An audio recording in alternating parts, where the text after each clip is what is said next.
I would like to thank Gary Bloom, in charge of the public affairs, Forhaus, and I would like to thank Jérôme Favre for his important involvement to organize this conference, and the Club Suisse de la Presse, and more particularly Louisa Balin and Guy Metton, co-director, executive director of the Club Suisse de la Presse. Who are the terrorists? Who are they? This question is challenging state security for decades, and more precisely since 9/11. Indeed, it is estimated that over 20,000 foreign fighters have traveled to Iraq and Syria since fighting broke out in 2011, and they are from at least 86 countries. There are approximately 6,000 people from Europe, with the most fighters living in France, Germany, and UK. The Asian continent has seen the most citizens travel to Syria and Iraq, with over 40,000 people estimated to be in the conflict zone. Today, we're going to talk about a very specific topic, which is an interesting one, that is why women are joining ISIS. What are the motives, the reasons, and the goals for them to go to Syria? In our title, we said that how do they become the bride of ISIS? This is one of the dimensions that Professor Speckhard is going to talk today. So I'm very pleased to welcome Anne Speckhard. She's professor at the School of Medicine at Georgetown University and director of the International Center for the Study of Violent Extremism. Dr. Speckhard has been working in the field of post-traumatic stress disorder since the 80s and has the extensive experience working in Europe and Middle East and the former Soviet Union. As she said, you have a complete biography on our website, and I will probably go straight to the point, but saying a few words about your last publication, and more precisely, your last book entitled Bride of ISIS, One Young Woman's Path into Homegrown Terrorism. Perhaps I should also add that you had collected 100 research interviews of family members, friends, close associates, and hostages of terrorists and militant jihadist extremists in Palestine, Israel, Iraq, Lebanon, Belgium, Turkey, and France. So you are a very good expert, and perhaps one of the best experts on this question, and particularly on this very interesting topic, the role of women in the context of terrorism. Today our conference will be organized in two parts. The first part is going to be the speech and conference delivered by the Professor Speckhard, and then it's going to be a time for questions. We are at the university. It's very important that you have time to ask questions to our colleague and speaker today. Before that, I will leave the floor to Louisa Balin. She's going to share the conference today, and she will say some few words regarding this conference and our partnership. Louisa, the floor is yours.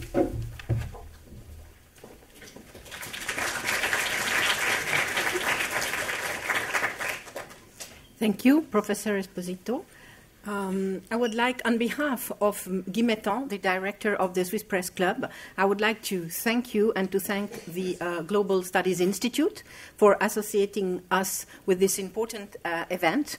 I would like also to thank our colleagues from the Forhaus, and of course, Gabi from the Embassy of the United States. It's a pleasure to be with you today. As Professor Esposito said, I will be chairing the Q&A session.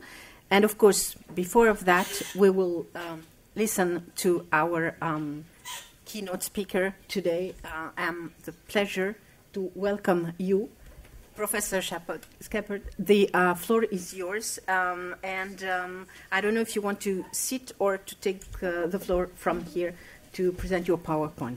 Thank you very much, and I'll see you in a while. Thank you.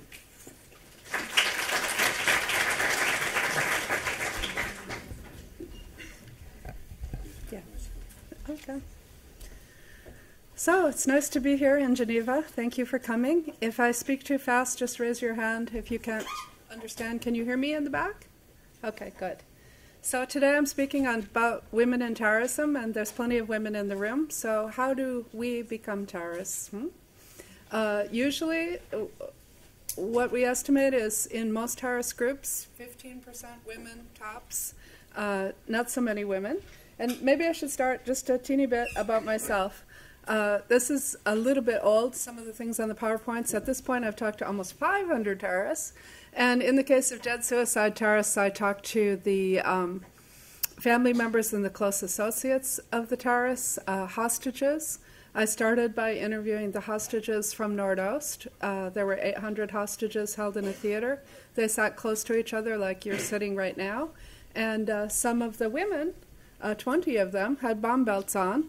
And the hostages turned to those women over that 3-day ordeal and said, "Are you really going to explode that thing? Are you really willing to kill me? And look, there's children in the theater. Are you willing to kill them?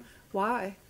And when we were working with the hostages, our intent was to just go and help the hostages. And in the first interview, we realized, oh my God, they really spoke in depth with these people. And no one has ever interviewed an activated suicide bomber. And so I turned to my colleague and said, we have to capture these interviews. They're fascinating. And they were educated people that had sat next to the suicide terrorists. They were doctors, lawyers, dentists, and they could make pretty educated assessments of whether they were drugged up, what their mental state was, and then, of course, report the things that they said and they did. So I started that way. Then we went into Chechnya, and we got interviews of half of the suicide bombers. There were 130, and the Chechens started right away with women. So many groups don't use women, but the Chechens used them from the very first suicide attack. Kava Baraeva was the first with another woman. They took a truck and barreled it into a military checkpoint and exploded themselves and were named martyrs by their group. Hava has now a song that's sung in Chechnya about her. She's seen as a hero among certain groups. But we started to talk to the family members and close associates because we couldn't interview the dead suicide bombers, obviously, and constructed what we called psychological autopsies. So trying to figure out what put the person on the terrorist trajectory. We were psychologists. We wanted to know, could we have prevented it? And could we have backed them back off of it if we had met them ahead of time? Also, there's seats up in front if you're not shy, so you shouldn't have to stand. Then I had a student, I was teaching in university, and my student blurted out in class, it wasn't a class like this, it was a smaller class, but he blurted out, "I think I have PTSD. That's post-traumatic stress disorder." And I said, "Really, Ken? Do you want to talk about that in class, or would you like to talk about it later after?" He said, "In class." So we talked about it in front of everyone, and he said that he had gone to Hebrew U, that's a university in Jerusalem. He wanted to see the Second Intifada. It was in its height at that moment. He wanted to see it for himself, and he sure did, because when he got to Hebrew U the first day, he went to a cafeteria, he had lunch. He was from Ireland. He got into a little debate at lunch with an Israeli soldier. He said, "I don't agree with how you're treating the Palestinians." And the soldier said, "You don't live here. You haven't seen your friends killed. If you lived here longer and your friends were killed, you might change your opinion." They agreed to disagree. Ken walked out of the cafeteria and it exploded. Everyone inside was killed. And he was so ashamed because he was very much in shock and did nothing to help. So he talked me into going all through Gaza and West Bank. In the West Bank, we talked to the family members of Ayat, I can't remember her last name now, a number of the female bombers. And it was fascinating why the females go. And some of it's similar, some of it's different. And I'll tell you about that in a bit. Then I went to Morocco, talked to the Casablanca bombers. I went to Jordan and talked to extremists. I went to Lebanon, talked to Hezbollah. My country asked me, I'm American, asked me if I would go to Iraq and help put together a de-radicalization program. We had 20,000 detainees, 800 juveniles. At that moment, we hadn't taken into custody any women, but later we did. And then I kept working, and I interviewed in Europe. I was living in Belgium. I lived 13 years out of the country. And there were, as you know now, plenty of extremists in Belgium to interview. And went through Holland and UK and France interviewing. And learned a lot. Mostly talked to men, but some to women. Let's see. Oh, and then recently we're doing the ISIS Interviews Defector project, which started last fall. And the idea of that project was to try to capture terrorists on video and see if they would talk about why they went in, what the terrorist group did for them, because nobody joins a terrorist group except it meets some of their needs, at least in the beginning, and why it didn't work out so good for them, and if they would be willing to denounce the group that they had been part of. We didn't think we could get ISIS to talk to us. We thought we would get former, more stale terrorists to talk to us, Al-Qaeda, Al-Shabaab, people like that. But it turned out we got ISIS defectors to talk, and I'll give my credit to my Turkish colleague Ahmet Yala for that. We now have 26 interviews of ISIS defectors, people that were actually in ISIS. Again, a minority of women. We have 2 interviews of women out of that 26. Then we have 2 Europeans that returned from ISIS, 1 woman, she was a bride. And we have interviews with parents of people that went to ISIS. And they're all men, although one of the women has promised me that she'll set me up with 2 women that came back. So we'll see if that happens, I hope. Let's see if this will progress. It won't.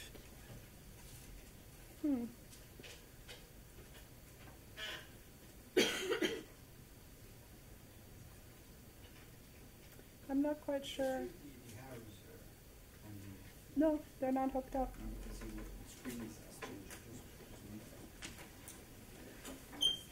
Maybe by the mouse. Oh, there we go. I think the mouse does yes, it. It's okay. But now you made it. You made it off the screen. See? Yeah. Okay. That's it. All right. So the mouse does it. Okay. Anyway, the terrorist trajectory. We were always asking the research question: what puts a terrorist on his trajectory? What might have prevented that? Could we have taken him off? And I told you some of these things already. And I would say my biggest conclusion about talking to all these terrorists are made, not born. Here we see a little girl. She's in Nablus in a safe house where we went to talk to a female, a sender of bombers. She wasn't the person that originated them, but she ran a safe house.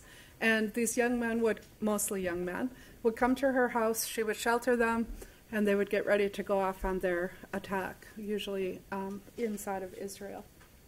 And this little girl, during the interview, thought I was Mossad, and so she went to get a gun. And you see, the things that happen in your life teach you how should you respond. And she thought, I need to have a gun. And not only that, when she brought the gun, and thank God it was a toy gun, she pointed it at me, and I asked if I could take her picture. That was the first picture. This is the second picture. Somebody immediately showed her how to hold it. So, you look how young she is. So the other conclusion I would say I know from all these interviews, and that's that there's 4 things that make a terrorist, whether it's a male or a female. You almost always have a group. There's a few people that can organize themselves. We had Ted Kaczynski in the U.S. He was the Unabomber. He went to Harvard. He was a PhD mathematician. He could figure out how to make his own bomb. He could write his own ideology. And he could organize himself to carry out a whole terrorist campaign and not get caught for a long time. But, he's a pretty smart guy and self-initiative. But we also had Richard Dorner, who was from the military and from the Los Angeles Police Department. He did a sniper campaign against LAPD and against civilians because he felt that the police department was racist. And again, he organized himself. He wrote his own ideology, put it up on the internet. And there's very few people that can do that. They usually need a group to help them make their bomb, at least give them the instructions on the internet, to tell them who's the enemy other, who should we target, why should we target them, why are we justified to do that. Which brings you to the second thing. There's the group, then there's its ideology. And ideologies always argue that for this cause, we are justified in attacking innocent civilians, which is terrorism, right? And sometimes they use religious scriptures. They bring religion into it.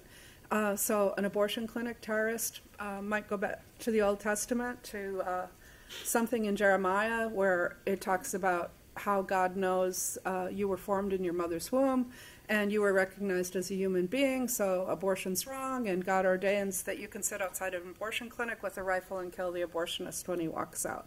Or, in the case of ISIS or Al-Qaeda, that you can use sacred scriptures that most Muslims see as part of their identity, and you can twist them and use them to argue for the terrorist cause that they're supporting.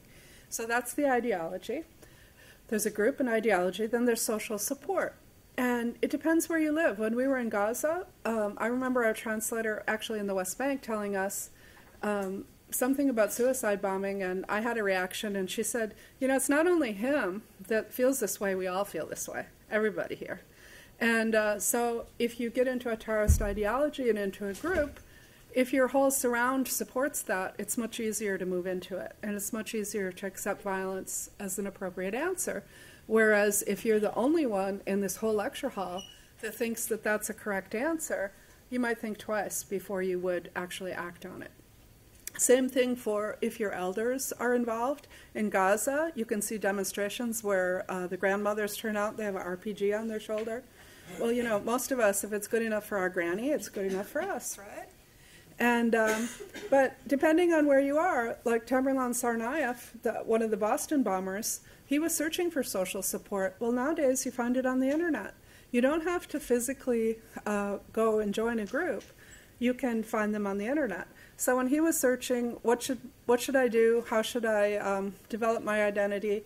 How do I become? Because he had failed out of college, he was blocked in his boxing career. His parents were divorcing. His dad had brain cancer.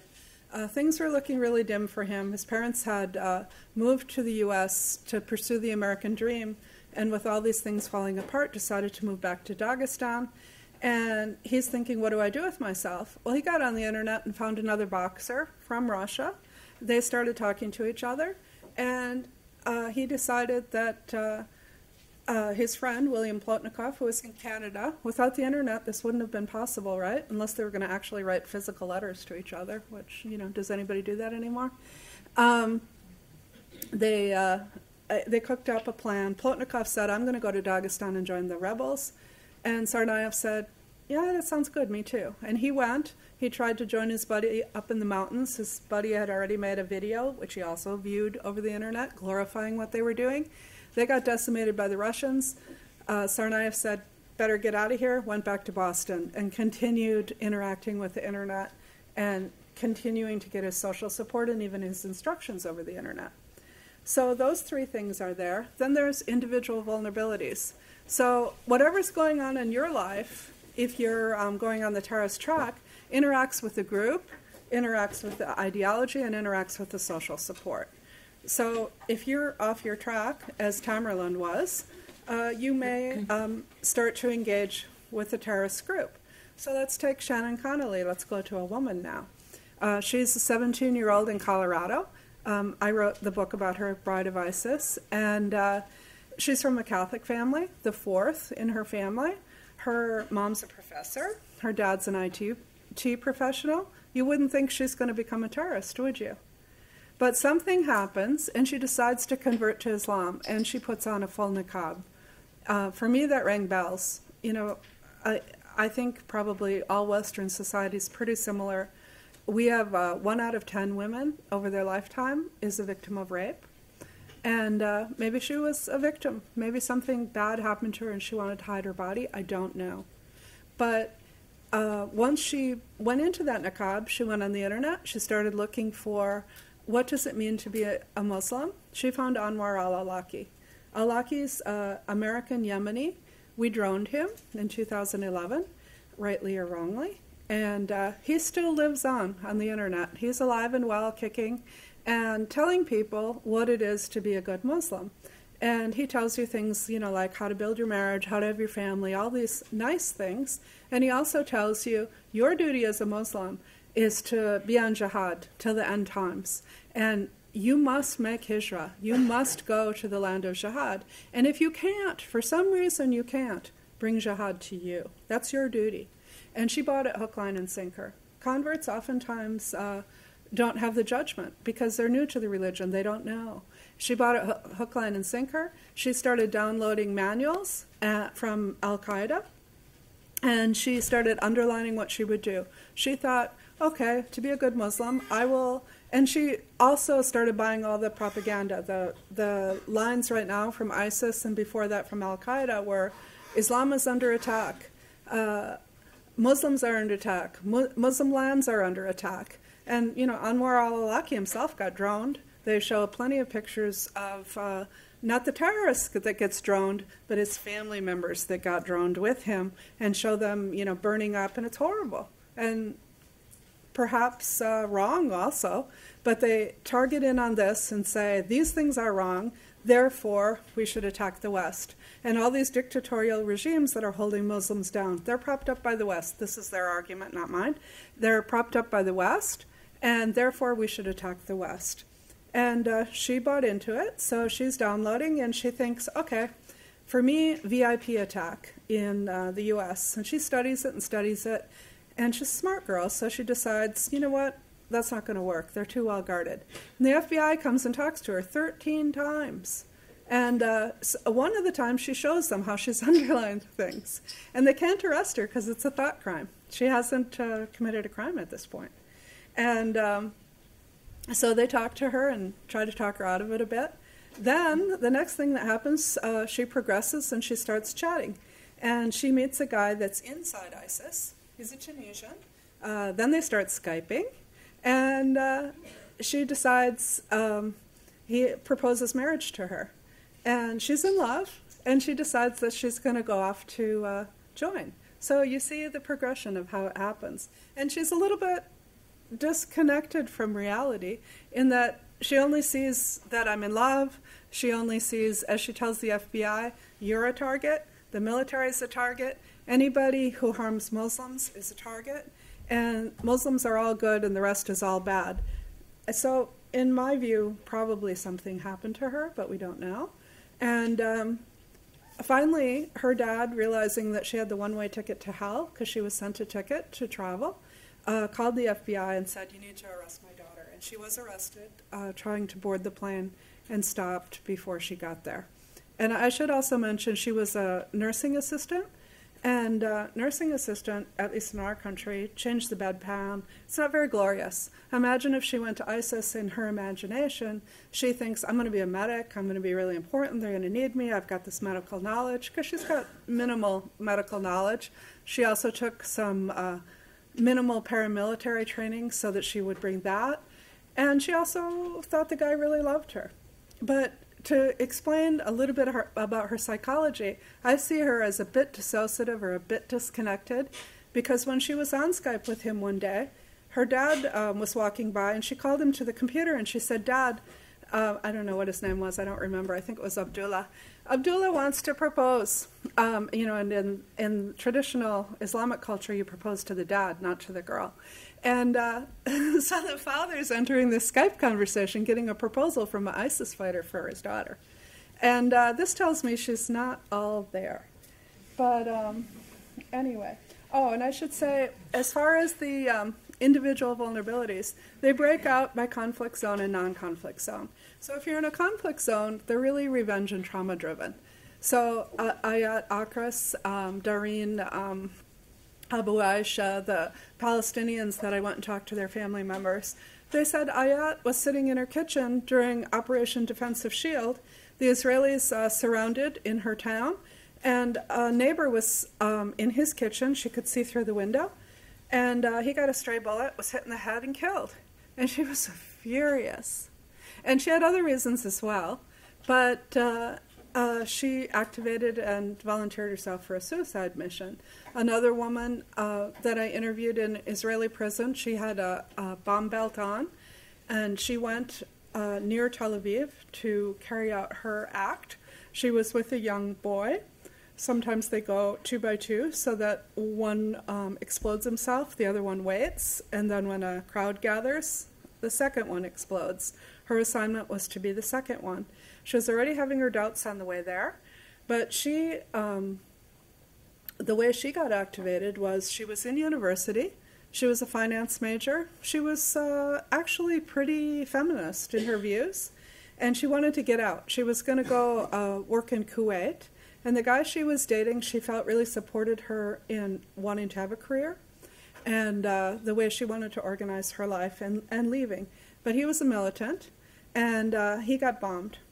And she was so angry and so upset by this and so traumatically bereaved that she went to Hamas and said, "Give me a bomb belt. I want to go. I want to strike back." And as many victims, if they see themselves as a victim of murder, and for her, she saw it as murder. If you're on the Israeli side of things, you might see it quite differently. But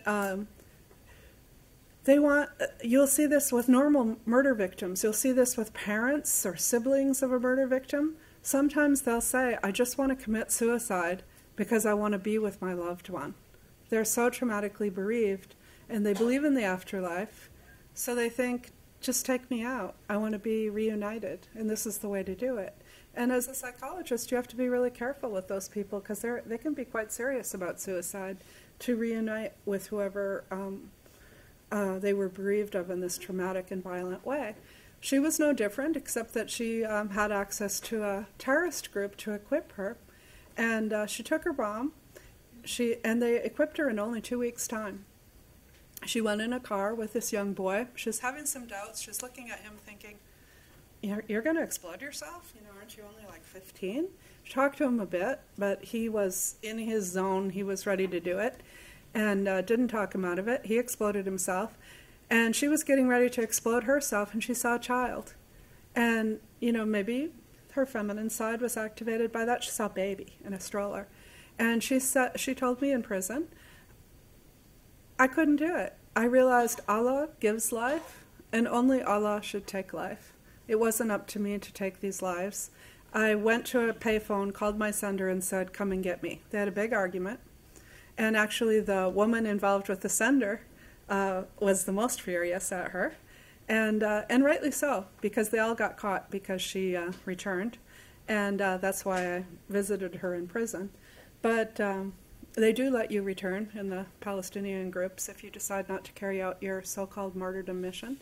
And she said while she was sitting in prison, that group really took advantage of me. They took advantage of my grief. And if I had been in my right mind, I wouldn't have volunteered myself. And not because she particularly likes Israelis, just because she didn't want to die that way.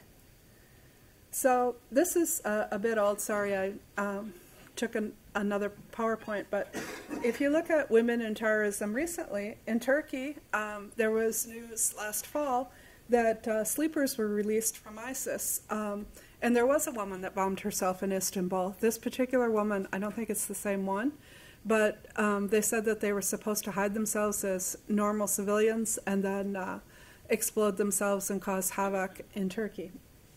We also have seen so many females from Nigeria, from Boko Haram, repeatedly, week after week after week, exploding themselves. And nobody's quite sure what's going on in Boko Haram. There were all those kidnapped girls, and we don't know if they were rape victims or forced to marry the cadres. That's often the case. When girls are caught, fighters need wives, and they give them to the fighters. And they may be giving them the choice, you can marry somebody or stay in this relationship, or you can go and carry a bomb. We don't know. You hear all kinds of stories, and I don't know what's credible coming out of Boko Haram and what's not. We had news that the latest traveler to Syria was a woman. That's probably changed by now. And we also had news that ISIS was beginning to recruit Arab women, not European women, to be suicide bombers. And we had one of our ISIS defectors say that he saw a Saudi woman actually wearing a bomb belt, and that they had activated inside Syria some women to go to be suicide bombers. So women as killers fascinate us. I mean, look, we've got a full lecture hall, right? And what I find is oftentimes people ask me, will you lecture about the females? And they're not that different, actually, with male and female terrorists. These four things are the same for both of them. The individual vulnerabilities are a bit different.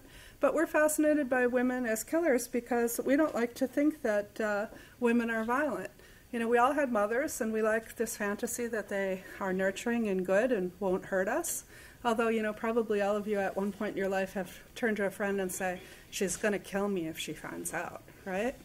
And, you know, so we have that kind of fear inside of women as violent. So they really do fascinate us. And we don't want to believe that they kill.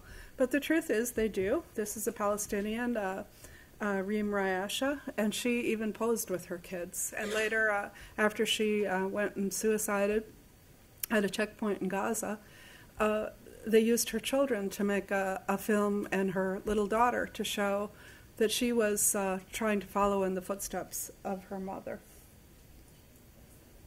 So, what about women in terrorism? We know that terrorism is a male-dominated field, and women's participation varies from 0 to 30%. Among the foreign fighters, I think it's from the West, I think it's between 15 and 20%. The ICCT has a new report out, and I read it, but it slipped out of my mind. I think it's 20%. Despite whether women are involved or not, it's almost always the men that are in charge. It wasn't always that way. Some of the European groups, women were in charge of things. But in the more Islamic-related ones, they're patriarchal societies, and when they organize as terrorists, they organize the same as they organize the rest of their society. The men are in charge. So the women are not in leadership positions, and they're often blocked from certain roles. So I went and talked to Zachariah Zubeidi in Jenin. He claimed that hundreds of men and women during the Second Intifada, he was the head of the Al-Aqsa Murders Brigade there, that hundreds of young men and women would come and volunteer for suicide missions. And I asked him, can you tell me about their psychology, what they look like? And I was particularly interested when he said, many more women than men come to him. And I asked him, why do you think that is? And he said, because they're blocked from other roles.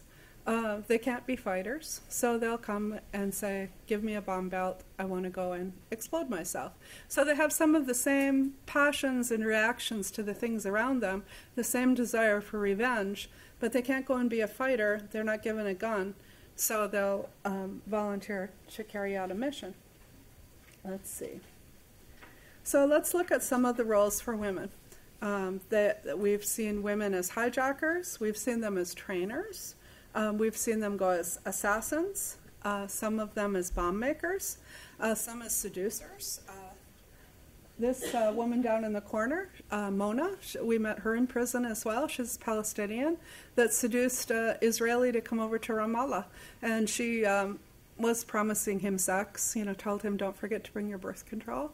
And he was so excited that he didn't think about that maybe it was a trap. It was a trap. And he was murdered when he arrived. The other woman in the corner that's all covered up was the trainer for Hamas. Here we have the hijacker up in the corner, a very famous Layla. And the one in the car is an Irish woman that was a bomber, not a suicide bomber. Other roles that we see for women are internet instigator. The top one is Jihadi Jane. She came from a horrible, horrible background. She was raped as a child, molested as a child. And a seducer worked with her over the internet and talked her into coming over to Europe and trying to take out one of the guys that was an artist that had depicted the Prophet. And really worked on her, but then she seduced others. Oh, I'm sorry, she's the second one in the picture. They can also be translators. We had women in the Netherlands downloading things from the internet and then translating it into the local language and becoming a bit of heroes for that. We also saw them as seducers. They promised themselves, there's a whole group of them that promised themselves as brides to anyone that was willing to be a mujahideen. And, people ask me, is it the virgins in paradise that are the big excitement for terrorists? for male terrorists. And I tell them, no, I don't think so. I think that can give you courage if you believe in an afterlife, and if you believe it's a positive afterlife, and, you know, having sex in paradise would probably be positive, right? And, you know, virgins to wait on you. But sex now is also a really big motivator. So if a girl promises you sex now, you might act on it. And she might get you to do things that you otherwise might not do.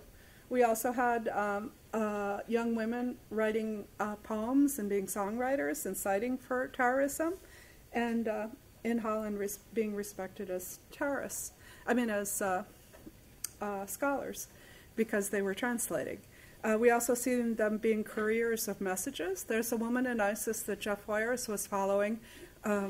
As some of the countries don't allow you to turn off your geolocator on your phone, so he could follow her once she went to ISIS. She kept her phone. And I did ask him, how do you know it's not the phone traveling instead of her? Because, you know, she might have turned her phone over to somebody, right? But she's traveling all around. And he said he thought she was performing a spy role. And it would have been easy for her to do because she's in a niqab, if ISIS allowed her to travel. Although I do have to tell you, from the ISIS defectors' interviews reports, we hear women being very, very controlled. That if you try to escape, for sure, they behead you. But if you're a woman, they take you back to Raqqa and remarry you.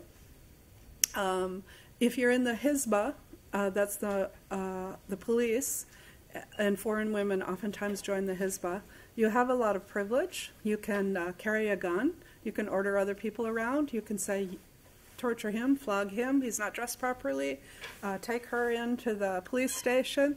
You can order other people around, and you don't answer to too many people, so you have a lot of relative authority. If you're a foreign fighter, a female, you get a house. You get married off to somebody. You can't go and stay unmarried. You get married, and if your fighter dies, you're pushed into another marriage and yet another. And although you're not the subject of mass rape or anything like that, as far as what we've heard, unless there's some reason to revenge on you, like you've been thinking about leaving. And that's not true for people that are taken as prisoners. So we had one ISIS defector tell us about the Yazidis and Sunni and Shia women that were brought into a prison in Deir ez-Zor. There were 400 of them, 450, and it basically was systematic rape. They let 10 foreign fighters in at a time. They went and took the women, took them back to their room, one by one. So one woman, one guy. And, it's coerced sex or rape. I would call it rape. They're also used for recruitment and propaganda. We know Laith, now her Tumblr account has finally been taken down. She's probably Aqsa Mahmoud. And she uses social media to lure other girls to ISIS. Khadija Dare is another one from southeast London. So we know that they also are encouraged. Al-Qaeda encouraged women to be the indoctrinators of children. So they put out this whole manual about, you should teach your children, you should play with toy guns, you should teach them to hate the unbeliever, to stick to their own, and so on. And they're encouraged to be part of the electronic jihad. Our defectors tell us that the European women, or the Westerners in Raqqa, every day they go to a house, and their job is to get on the internet and lure other women into ISIS. Al-Kanza was a magazine aimed at women from Al-Qaeda. Al-Shamika is now out. Let's see. So the roles in ISIS for women are to come and be a wife and a mother, to live a traditional lifestyle. You hear things about sex jihad, that they come to service the fighters like a prostitute. I think that is probably made up by the Russians. Russians are really good at propaganda, and they're pro-Syrian. And I've never found any evidence of that. And actually, our defectors brought it up to us and said there's no such thing as sex jihad. But they did say that local women will marry a fighter because their family's starving, because they're heavily coerced to marry a fighter, but they're not taken out and raped in group rapes. Let's see. I'm worried about the time. Do you want me to well, some other terrorist roles for women are suicide bomber, suicide operatives. And we have to remember when women go as terrorists, they get high media amplification. People really pay attention because, as I told you, the violence of women fascinates us. So when the Nordost women went, and also, you know, when we're at a checkpoint, we can distract usually the men that are in charge and act innocent and pass by easier. We have more places to hide things on our bodies. And men are a little bit shy about patting a woman down. So this is why we now see more women at checkpoints. Here's some statistics that go up to 2006. There were more than 220 female bombers, and they were 15% of the total. At that time, LTTE was leading with Palestinian groups and the Chechen Black Widows. And here again, you see that? I'm trying to go fast so we can leave lots of questions. I'm going to skip that one. Let's see. Oh, I'd like to show you this one if we can go back. I don't know if I can go back. No, I don't know how, sorry. Well, the last one, if you saw it quickly. I was in Wafa Idris's house. She was the first Palestinian bomber. And they had a poster almost as big as this wall of Wafa on the wall. And her little niece and nephew were growing up with that poster in the background. And at that time, they were making posters and martyrs videos for everybody that went. And Wafa was praised all around the world for her suicide act as a great hero. So, you know, imagine that effect on other kids, and especially if she's your relative. In Nordost, that's the Moscow hostage taking, we see media amplification at its best. We see 20 of these women coming all dressed in black. The media called them Black Widows. They weren't all widows, but they got named Black Widows, and at least in English it's got a double meaning. A black widow is a spider that can bite you, that's poisonous, dangerous. And so they grabbed the headlines and dominated the press. So why do women join terrorist groups? Well, sometimes if they're living under occupation, they simply want to drive the occupier out. If there's been any trauma, torture, or harm to a loved one, they want a revenge. Same thing for loss of resources, loss of land. They may want to express their community outrage. They may be coerced. That's less likely these days. They may be looking for a positive identity. If you're going to make a murders video and put a poster up all over town, there's a certain prestige versus being insignificant, particularly if you live in a patriarchal society. You may want a sense of purpose. You know, nowadays, jihad and come build the caliphate. You may want to build the caliphate. You may want to belong to something, excitement. You may be in love, like Shannon Connolly was. Or you may want to escape a dreary or an abusive home life. And we have to remember when we look at value judgments that women and young girls, now that they've started to study that maybe there's a gender difference in how we make our value judgments, we tend to look at what's happening around us and make some of our value judgments based on relationships. So if you're watching on the internet a lot of innocents being killed, it might make you more angry and more willing to judge an act of terrorism as less wrong. Let's see.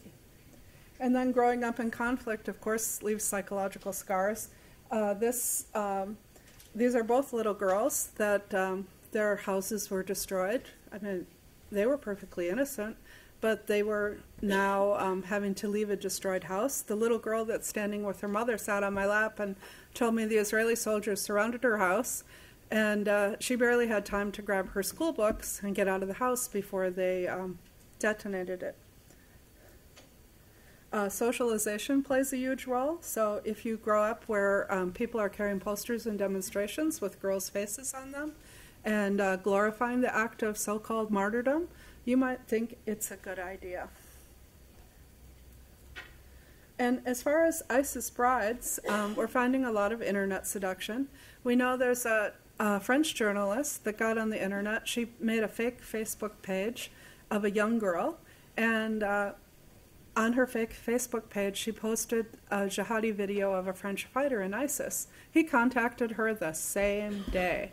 And he said, I think I have it here, what he said. Yeah, salam alaikum, sister. I see you watched my video. It's gone viral, isn't it crazy? Hey, do you like the way I look? I'm kind of handsome. And he starts flirting with her, and then he asks her, you want to jump on Skype? You want to talk to me? And she's a journalist studying this, so she thought, yeah, why not? I'll pretend. And so she took her pretending even further, Skyped with him for an entire month, and talked with him through texts. And she said that he was a bit like an abusive spouse, always trying to control her movement, wanted to know where she was, constantly following her around, and seducing her, trying to bring her to Syria. Told her to involve a girlfriend as well. He thought she was around 18, 19. She wasn't. Told her to bring a girlfriend as well. She lived in Paris. Told her, don't fly out of Paris, because she was pretending that she was actually going to come. Go to Amsterdam. When you get to Amsterdam, don't keep calling me on this phone. Buy a burner phone. Here's a new number to call me. I'll give you the rest of the instructions. You fly to Istanbul, which is typical. You take the bus down to Urfa, which is typical, and you cross the border. And that's what he was telling her to do. Let's see. And so here are some of the things that he told her. He said, I'm really good looking. I'm really nice. He had a manly swagger. He called her my baby. This is her describing it. And he said, a lot of women fantasize about us. We're Allah's warriors. And she said, you know, if she was a young Muslim girl, she might have been taken in by it. And he commented on her appearance. I mean, how many girls are really sure of themselves and really sure they've got what it takes? So when a guy tells them, you know, you look nice, it's got a power. And he told her, you look curvy. I like that. And then he reminds her that he's good looking. And yeah, he's a really disgusting guy. And he says, you're my jewel, you're pure. I think purity is really important to a lot of women. Raqqa will be your palace, or is your palace. You'll be treated like a princess. We have a lot of money here. He tried to teach her his vision of life. He told her, when you come here, you're going to have to forget everybody, even your mother. When he gave her instructions, he said, empty your mother's bank account, take all the money. That's how you'll pay for your trip. He told her, you've given me another reason to leave. And then he's very sexual with her. He asks her about what kind of lingerie she likes, that they can have hot sex. You know, okay, it's traditional, you're only for me. You dress up in a burqa when you're on the street, but bring some hot lingerie. And so he's alluring her with romance, wealth, family, adventure, identity, purity, purpose, belonging, and fame. And we have now, one of my colleagues has made an interview with a 13-year-old from UK. She got on Twitter, and she thought, everybody's talking about ISIS, I'll follow some of their accounts. She followed their accounts. Guess what? ISIS follows you back. So now she suddenly has followers. What does every girl worry about when they're in middle school? Am I popular? She's got a number that proves she is. She's got followers. And but these ISIS followers aren't benign. They start interacting with her and go, you're a Muslim, you should come to Hijra. You have to come to the land of jihad. You should marry an ISIS fighter. She's like, I'm 13. And they said, that's okay, at 14 you can marry. And she's like, I don't know about this. And so they start sending her pictures of Syrian mansions and Syrian swimming pools. Somebody intervened in her case. She was stopped. But she told the authorities, I thought if I went, I was going to Islamic Disneyland. We have a similar story on the West Coast. We have a girl that was living with her grandparents in a rural area. Her mother's an alcoholic, and her mother couldn't raise her. So already we have a hurt in her heart, right? And she's bored out of her mind. And she tweets out on ISIS, why would ISIS behead a journalist?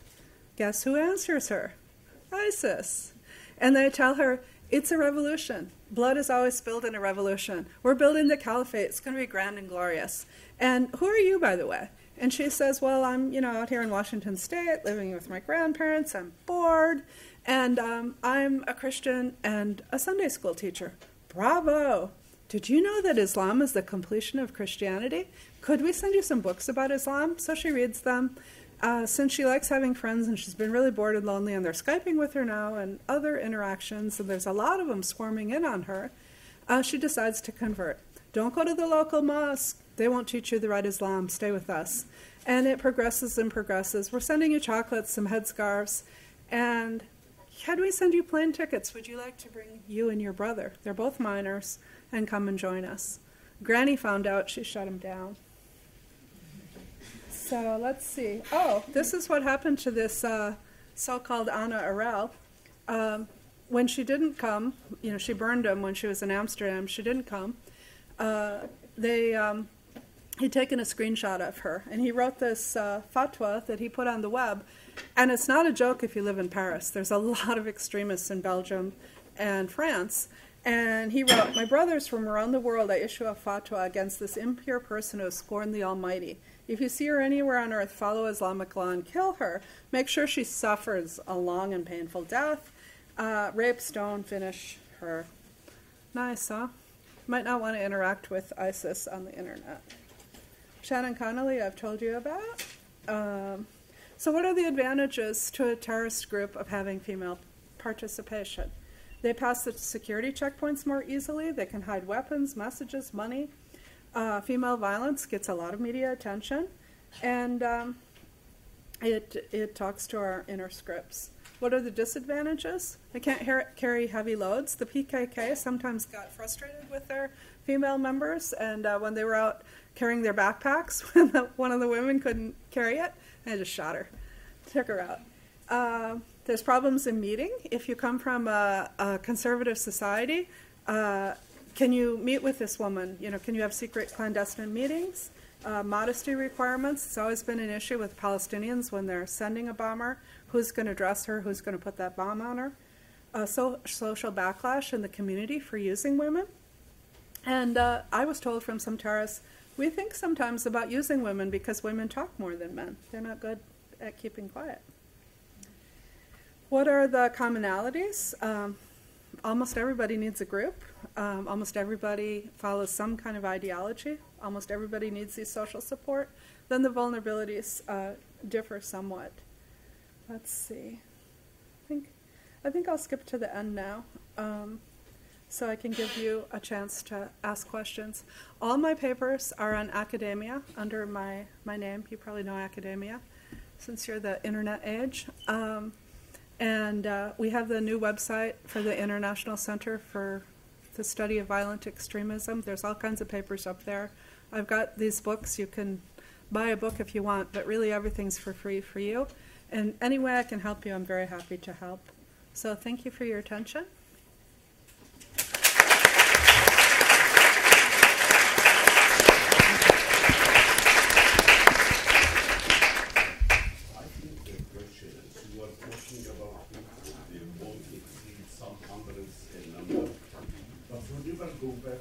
Excuse me, there are microphones, and this is my colleague who's up there. I'm going to organize the debate. So just respect the microphones as we are at the university. Thanks. Thank you very much, Professor, for this impressive lecture. I will immediately give you the floor. Sir, first I would like to ask you to introduce yourself. We have about 30 minutes for questions. So please, sir. My name is Baslan. I'm from Geneva.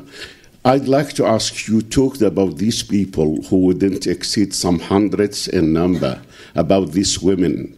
Have you ever thought of going to study the roots of these things? Why do they appear? Why did they come to existence? Do you know that the whole population, their land has been usurped by the Israelis, and you have 6 millions, it's not hundreds, who were everywhere in the world because of that? Do you know that even the Palestinians who stay now in Israel, what we call Israel, they don't have the right to be like other citizens because they are like Jews, you see? And secondly, I will be very short so as to give you time to talk about it. We have to talk about the roots of these conflicts. If a woman loses her family, there was 49 members from the same family, will you be astonished that's going to kill or to use a revolver? That's the question. I don't know what would you have done were you in her place. And secondly, ISIS is the invention of the Americans. Few months ago, there was even a program, We Made ISIS. You see, 65 countries, They talk about fighting against ISIS, but every day they are there. When the Americans wanted to annihilate the Iraqi army, they did that in one day, you see, when they came back from Kuwait. So it's the whole thing. You have to go back to the roots, not talking about these people, but the elements which have led to their existence in this world. They are human beings like you, like me, and they think the same way. If they have a normal life, they wouldn't have behaved in that way. But really, I would say, you have to think of the roots, the things which has led to the existence of these people. Thank you, sir, for your questions. Professor? You said Beslan is your name? Thank you, Beslan. You're right. You have to get to the roots of the issue, and part of the roots are geopolitics. I told you, in a conflict zone, if people feel or in reality are living under occupation, if their brother's tortured, if their sister's raped, if their family members are killed, and if there's a terrorist organization that is willing to equip them and an ideology that tells them this is the correct way to respond. Some people would argue that even then it's not the correct way to respond. Whether my country created ISIS, we supposedly created Al-Qaeda too. Certainly unleashing the Shia-Sunni divide in Iraq, probably not real smart.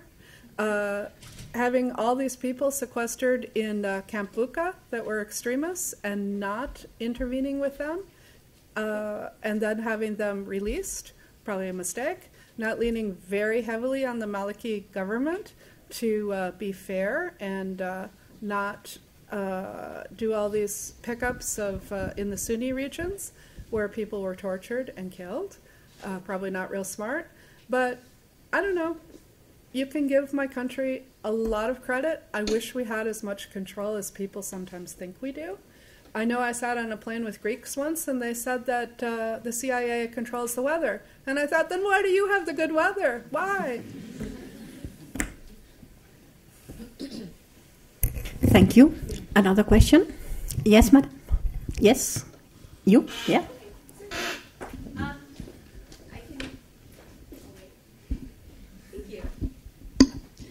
Hello, my name is Claire O'Main. I'm a pre-med student at the University of Virginia, actually, so not far from you.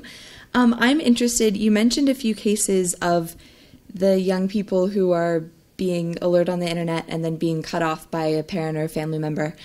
How often is this actually happening? And when they're caught by the FBI or whoever, what is kind of the psychological recovery process for these young people, like from a psychologist's perspective? Thank you. And what is UVA med student doing in Geneva? I'm an intern for this semester here. Okay. Have a good time. Drink a lot of beer.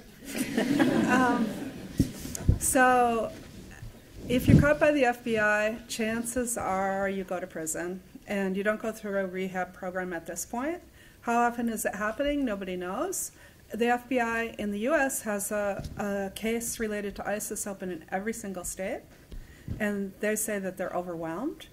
Nowadays, as I told you, ISIS does interact with you. If you like one of their videos or like their, tweet out things that they put out, they contact you.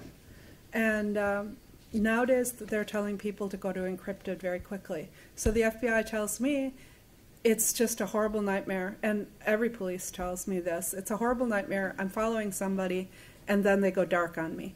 And when they go dark, I know, oh, that's bad. And but you can't follow them anymore. So how many are being lured, we don't know. And do they get rehabilitated? Depends. I mean, that would be the hope. But I have to say, in the States, we have kids, we have a real huge problem with black people incarcerated, people of color. And some people are being put back in prison because they smoked a joint on their parole, because it's a violation of their parole. So I always wonder, should we put thousands of dollars or millions of dollars into rehabilitation while we're also jailing people that smoked a joint? Something's quite not right about that. Yeah. Another question? Yes, there is a question over there. Hi, my name is Gina Blasky. I'm from University of Illinois Wesleyan, so once again, from America. But you mentioned that ISIS is beginning to recruit Arab women to be suicide bombers. How are the recruitment techniques similar or different from how they're recruiting Western women? Well, as far as we know, they haven't recruited any Western women to go as suicide bombers. I don't think. There's one that blew herself up in Istanbul. She was Russian, so I guess she's Western. We don't know how she was recruited. Her husband was killed, and she went to Istanbul and blew herself up. Maybe she didn't want to get married to the next guy, because that probably would have been heavily coerced for that. That's a darkness that we don't know. We don't know if women are going to come out from ISIS as bombers. But we didn't see it right away with Al-Qaeda. Everybody was completely shocked when Muriel de Kock went from Belgium. She was the white Belgian Al-Qaeda bomber. And, obviously groups transition. And you usually see with conservative Islamic groups that they don't use women at first because not popular with their support base. But then when things get hard for them, when checkpoints are difficult to cross, they suddenly move heavily into using women. So Al-Qaeda in Iraq used a lot of women at the end, and they would always bring them to police recruiting areas. And that was, the people fighting against Al-Qaeda, and they'd blow themselves up. And they came with a burqa. And in those areas, it's really advantageous because they can move around undetected. Thank you. Yes, sir.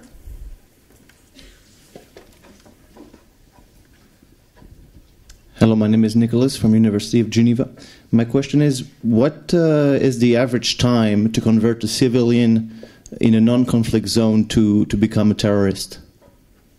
Do you know that time? Mm-hmm.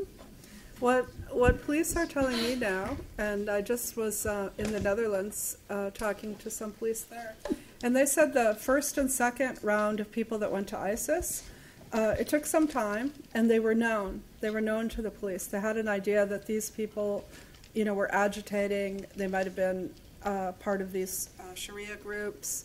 And they went in groups or one by one, but they were part of a network. And nowadays, they said, people are getting on the internet, and they're lost in some way in their lives. So, for instance, a young girl she first tried to join some gangsters.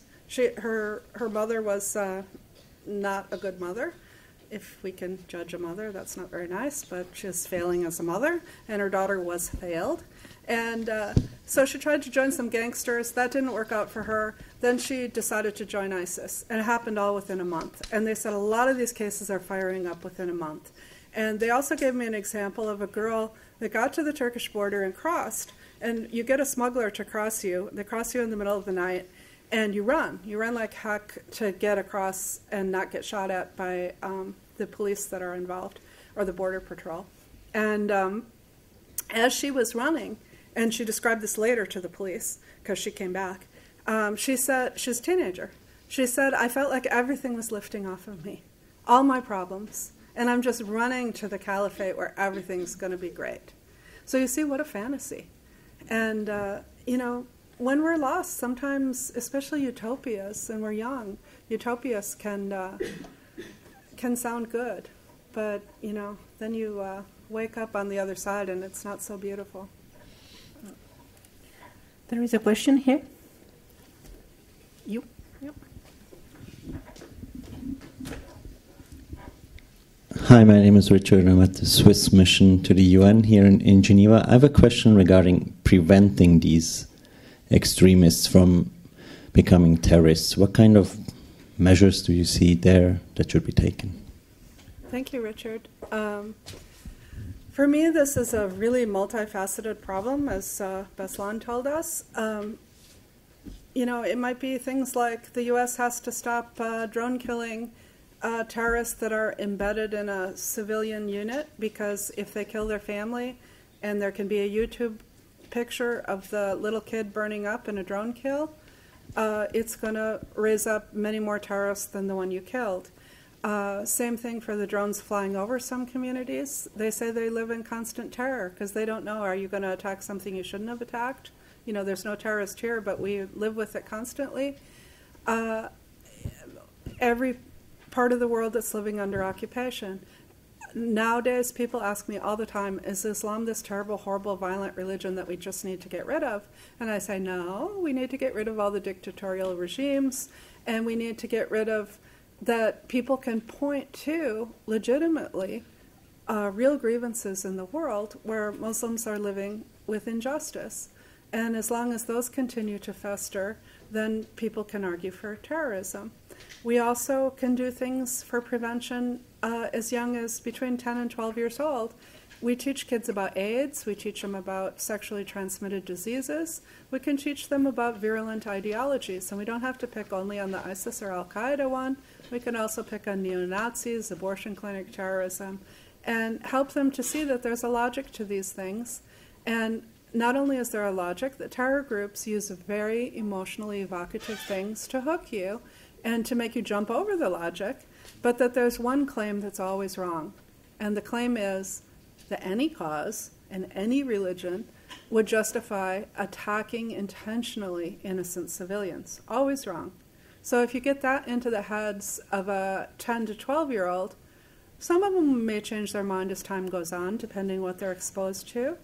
But a lot of them will keep that with them as an inoculation. You also can do good community policing. You can run informants.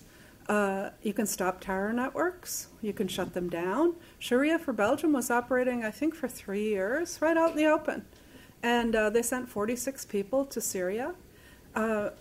People that are arguing for extremist ideologies, shut them down. You can work in your prisons. Some prisons group all their Muslim people together because they take halal meals. And then, if there's one extremist among them, he can just seat himself. He's got a captive population. You make it easy for him. There's so many things you can do for prevention. In Brussels, I know Belgium best because I lived there 7 years, but it's in the press now. The hotbed of terrorism. What is Donald Trump calls it hellhole. When I went there, they were like #hellhole. But Molenbeek has 45% unemployment. Imagine if you were facing that in your life. And what if you're North African and you feel discriminated against and you try to go to the bar and they say, and you have a Belgian passport, and they say to you, go home Moroccan, and get away with it? You'd be angry. You might not go blow something up, but if it happens systematically and repeatedly, and then you are exposed to a recruiter, it might take on its own life. So there's so many things we can do for prevention. Thank you. Yes? Thank you very much for your presentation. I'm from Belgium and studying at the Geneva Academy. And I wondered, because I find it quite interesting, like what you said about Sharia for Belgium and how to shut them down as prevention. How do you see like these preventive measures? How do we have to reconcile them with the freedom of expression? Those are tough questions, and I've been asked that repeatedly. Should we be breaking into everybody's internet accounts? Should we be watching everybody? And, you have this balancing act between freedom of expression, freedom of religion, freedom to live your life according to your principles. But if somebody is promoting violence, probably we should shut them down, and maybe that's why they didn't shut Sharia for Belgium down for so long, that they went right on that line. I know Anjem Chaudhry really knew how to just go right up to that line and not farther in public, although in private he did. And it's a difficult question. And if you get repressive, then you might have terrorist groups that fight you because you're repressive. I don't know. Other questions? Yes, madam. You? Yeah. In purple. You? The mic. It's Tatiana Irko, Nasha Gazeta Geneva. I have a question. There is a lot of Europeans fighting for ISIS in Syria and Iraq, and one day they may come back. Should European government be worried about that, and what are the ways to handle this situation? Should they be put in jail, or stripped of their nationality or get some special treatment? Thank you. Well, we know that the people that go to ISIS and come back, they cross pretty freely across the Turkish border. They're allowed to go in and they come back out. And my police colleague that's been working on this ISIS defectors project with me, Dr. Yalla, tells me that you see them in the barbershop shaving off their beard and cutting their hair, and they're not stopped. So that's a problem right there. And I heard in the news today that Turkey is going to be taking some more stronger measures. Bravo. I hope they do. But that's an issue. Then we have the issue of Greece is overwhelmed. And I've been on the island of Rhodos and looked at Turkey and thought, I think I can swim it. If I had a jet ski, I could sure get across and I can hire a boat, right? So you can get across, and then Greece is overwhelmed with all these people coming in. And how do you sort through who are refugees and who are people that are actual citizens that went to ISIS and now are coming back? And we've seen them attack in Paris. We've seen them attack in Belgium. They're extremely lethal. And they're trained now to make TAPC, which is made out of acetone and bleach, not too hard to get, and something that the dogs are not as well trained to sniff for. So dangerous, again, and we saw what they can do with that, showing up in an airport departure hall. So what should we do? And also our ISIS defectors tell us that when you go into ISIS, you take 2 to 3 weeks of Sharia training. The Sharia trainers are extremely charismatic. They're from Saudi and Jordan. They teach them this vision of a utopian caliphate, beautiful Islam, and they totally buy into it. And at the end, they're asked if they're ready to make their bayat to ISIS. They bring them a prisoner, and you have to slit the throat of your prisoner. So if you're coming back from ISIS right now, you've probably committed a war crime and you have blood on your hands. Should you be prosecuted? My answer is yes. And, as a country, you can decide, I don't want them back. Just let them go and die there. Or, rot in hell somewhere else. Or you can say, I let them back, but then you probably do have to prosecute them if they have blood on their hands, and they've given support to a terrorist group by giving themselves to a terrorist group. And then what do you do when you put them in prison? Do you try to rehabilitate them? How many resources do you want to put towards it? What do you expect from it? Can you really trust that someone's rehabilitated and that they won't fall right back into where they've been before? When we did our rehabilitation program in Iraq, I told General Stone, alcoholism treatment, we've been doing it for years. 1/3 of the people, when they get out, they start drinking right away. 1/3 fall off the wagon in a short time, and 1/3 are sober forever. And I said, why would we expect any different? And we're operating in a war zone. If I let somebody go from my program, and then you torture his brother, don't blame me when he picks up a gun again. So I don't have a good answer for you. I'm sorry. Other questions? Yes, one here and one over there. Hello, my name is Andrei. I'm a student here in Geneva. My question is, what gives ISIS male recruiters such a great conviction power over females from other parts of the world to make such a big step of leaving anything behind, given the fact that they do not interact physically at all during the process? From a psychological point of view, are they using a specific strategy to allure them? Are they trained to recognize weaknesses and trigger emotions in their victims? Thank you. Those are good questions. I don't think they're trained for these things, but I think that a good terrorist does his job well, and the one that can convince continues to convince. And so if he can trick women into coming, he'll be rewarded with doing this more often. And, seduction's an art. We see many instances of seduction. I know when we were serving in Greece, we worked against trafficking of women for prostitution. And they would say nowadays, it used to be that they were tricking people by saying you'll be a nanny or something like that. But now they actually go to some of these countries and pretend to be the lover of a woman for an entire year. and then bring her, in this case it was Greece, and say, joke's on you, I want you to be a prostitute. And she's just like totally devastated. But, you know, if you're a good seducer, you can make someone fall in love with you. You pay a lot of attention to her. You meet her needs.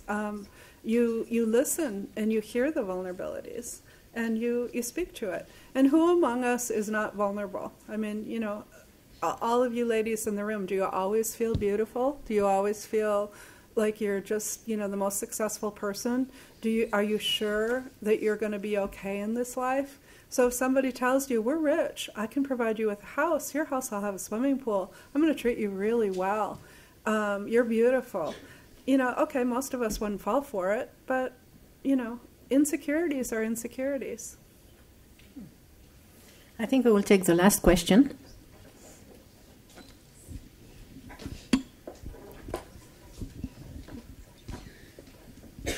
Good afternoon. My name is Selma. I'm a master's candidate at the Graduate Institute of Geneva. Thank you, Professor. I actually have so many points, but I'm going to try to narrow them down. I'm actually doing my thesis on the terrorism dilemma between Islamic law and international law. And actually, I can see that the Arab-Muslim perspective is so different from the Western perspective, but together we can get a full picture. So it was very important to see the other point of view. I actually, with all due respect, and I really hope you could take my comments with open heart, when I first came, as from your background, I thought I would have a more objective kind of look. I saw so much focus on specific aspects and a little bit of denial of other aspects. Maybe for me, a terrorist act includes the act, actor, context, and target. And the focus of the presentation was basically on the act, which is the suicide bombing, which is very important. And I think this is not a problem because everyone would agree, including Muslims, and we have a long list of records and fatwas that this is not right. Many mosques in the Middle East, in Saudi Arabia, Iraq, Syria, are bombed every day by suicide bombers. So we don't have a problem with the act. I think the main problem is actually with the context. And for example, with focusing on the Palestinian-Israeli situation, typically to say that this is classified, for example, as terrorism, I think this kind of doesn't reflect the real aspect. For example, we could agree that suicide bombing is wrong, but you couldn't say, for example, that resistance is not right here, but it's right, for example, on the Kurdish side and the other side. So it's really confusing. And also about the right of women, I actually agree with you when you said we're doing this presentation because we cannot believe that women can actually kill. I do agree with this, but again, we see women involved in militaries, especially in the Western countries, and we see women on the front lines, for example, in the Kurdish resistance. So I think the problem is way beyond that. When you believe in something, it's not about focusing on women on this side and not on the other. And women are also involved, including the Israeli military. The last thing... How about your question, Could please? we say your last thing? Yeah, the last thing... No, could we say that next? I don't mind if you say it next. I just can't keep it all in my mind. So I'm going to respond to your... point. I'm going to respond to your first things. For me, there's absolutely no confusion with terrorism and freedom fighting. Freedom fighting is fighting against another regime and fighting that government and that military. Terrorism is intentionally targeting civilians. And you either believe it's wrong or you don't. But there's no universal definition of terrorism yet. I just gave you one. Terrorism is intentionally targeting civilians. It's either wrong or correct in some circumstances. For me, it's always wrong. I don't care who's doing it. I don't care what their reason is. You don't ever attack innocent civilians intentionally for the purpose of killing them. You don't. Yes, That's we simple agree for on me. this. That's not the It's point not freedom of fighting. convergence. Okay. The last thing, you focused on the issue of oppression as being the driving force for this. I agree that it might include 75%, but maybe there are other factors. For example, in Myanmar, the Muslims are discriminated there largely, but you don't see them turn into terrorists. So I think that the thing includes so many factors. So I just hope that we could actually see the larger picture in order just to have a clearer view. Of course. Thank you for your comments. Of course, it's multifaceted, and Myanmar is an interesting example. So is Belarus. The entire population is traumatized. They have intergenerational trauma. They live under a repressive regime. We're not going to see a terrorist come out of Belarus. And the reason is there's no exposure to a terrorist group and a terrorist ideology. I told you the 4 things that come together to make a terrorist. It's not only located inside the individual. There's all the geopolitics around it. And then there has to be somebody organizing it and somebody arguing that it's a correct way to respond to whatever's wrong. Thank you very much, Professor Speckhard. If you want to send the link of the lecture, it will be on the Club Suisse de la Presse, Swiss Press Club website. So please feel free to forward this link. Thank you very much. Professor Esposito, the floor is yours. Quick words. First of all,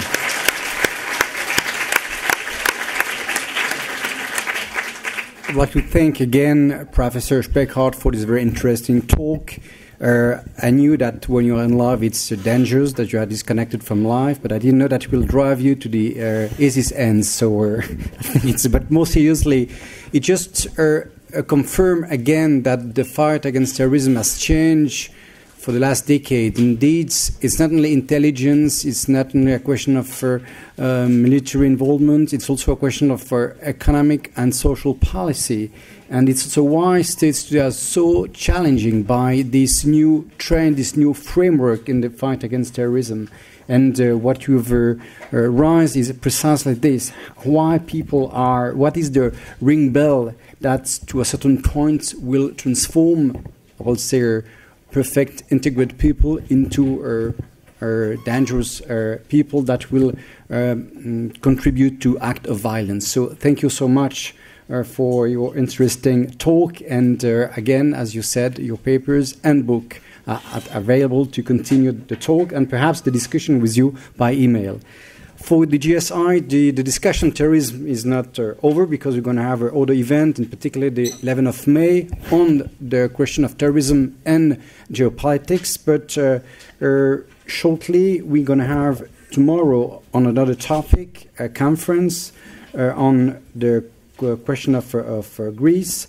In French, les mesures d'austérité en Grèce, la santé en danger. The question is to challenge and to question the situation, the social situation in Greece as a consequence of the austerity measures that have been taken by Greece under the pressure of the EU and the International Monetary Fund. Okay, thank you so much, and I hope perhaps to see you tomorrow at 6 at the Uni du Four for this conference. Thank you so much. Again, Professor Speckhard.